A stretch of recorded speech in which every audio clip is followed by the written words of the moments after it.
What's up guys, and welcome back to Race Stop. Today we have the Miata jacked up, and in my last video I said we would be installing the new extended lower control arms that I fabbed up onto the car, and we also got some nice new knuckles from Destroy or Die.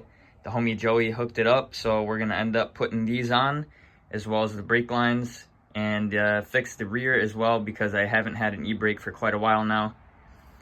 So all that stuff that you see there, we're gonna throw on and hope that the brake system is a lot better after this, and we're gonna get quite a lot of camber and angle.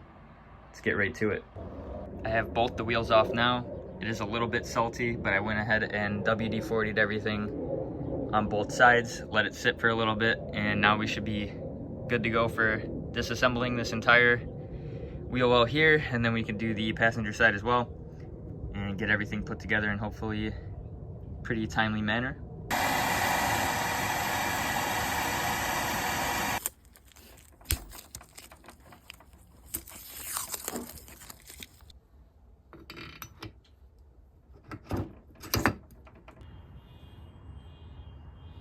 Old flappy ball joint out. Gotta extend the tie rods about an inch. So we're gonna cut them off here and then put another inch extension or so, and then weld this back on to the end. All right, so I had to cut an extra inch off of the end of the threads after I put in the 2-inch extension. So technically it is 1.5 inch extended, and it seems to line up kind of perfectly with the one side. So I'm gonna finish welding this side, and then we're gonna put them on, get it as close as we can, and then later on we'll dial in the alignment. This is what the setup's looking like right now. The wheels are fairly straight, probably not perfect at all, but we'll get there with that. The extended tie rod, I had to end up shortening about 1/2 inch or so. So technically it is 1.5 inch extended right now, and the control arm is a 2-inch extension with the Destroy or Die knuckles on there. So everything is on there. All I really need right now is some cotter pins, because I did not have any spares, but I'll get to that. This is what the camber's looking like.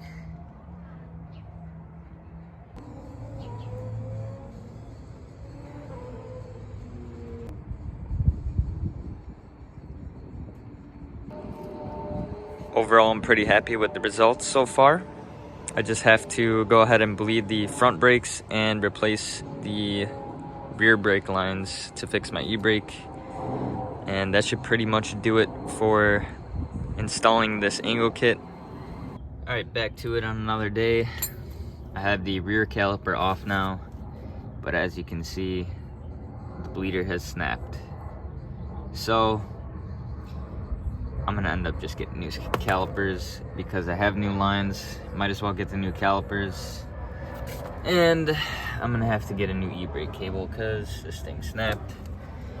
So pretty much the entire brake system will be good to go, and I won't have to worry about anything else in the future. So at least that's a plus, but this is very unfortunate right now. The other side, unfortunately, the same thing happened there. So right now I'm just gonna take off the old brake lines, install the new ones on. Hopefully nothing breaks on there, and then caliper should be in. Put everything back together, and we're ready to rip. Got the new rubber lines on, driver's side as well as the passenger side. And we're just gonna pretty much throw these in a bin for parts, because none of this is worth anything.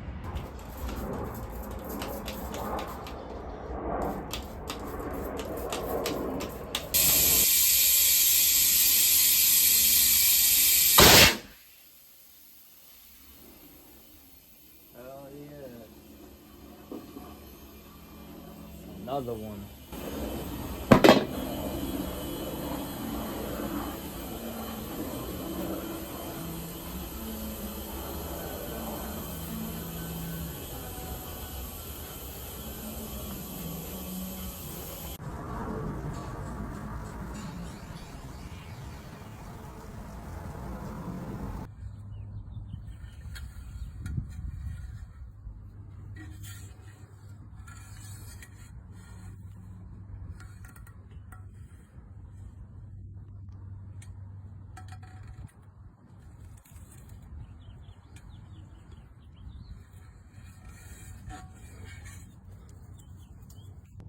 But anyways, right now I went ahead and loosened the adjuster nut all the way on the e-brake itself.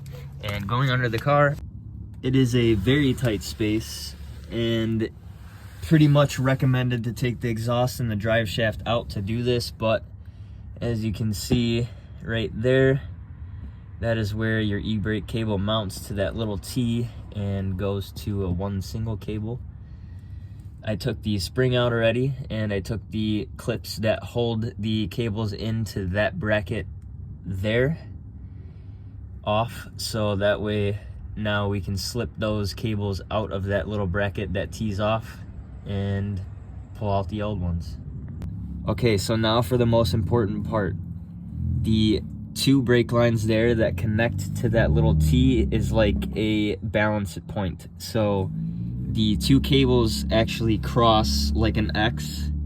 So the passenger side would actually go to the driver's side, and the driver's side would go to the passenger side.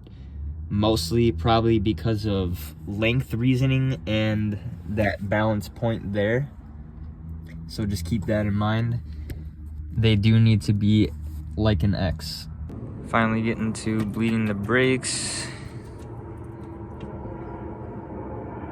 I'm gonna get all this done, and then we can finally take this thing out. Finally got this thing out. No alignment. Just seeing kind of where it pulls and such.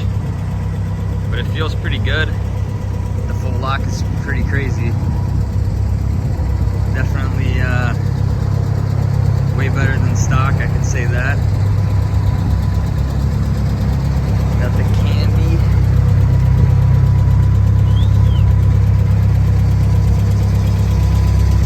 Fenders look like bacon, but it's all good. We're gonna get some new ones too eventually. This thing's gonna get painted. Hard top's gonna get done. I'd say that'll about do it for this video, guys. Make sure to leave a like, comment, and subscribe down below. And I'll see y'all in the next one. Peace.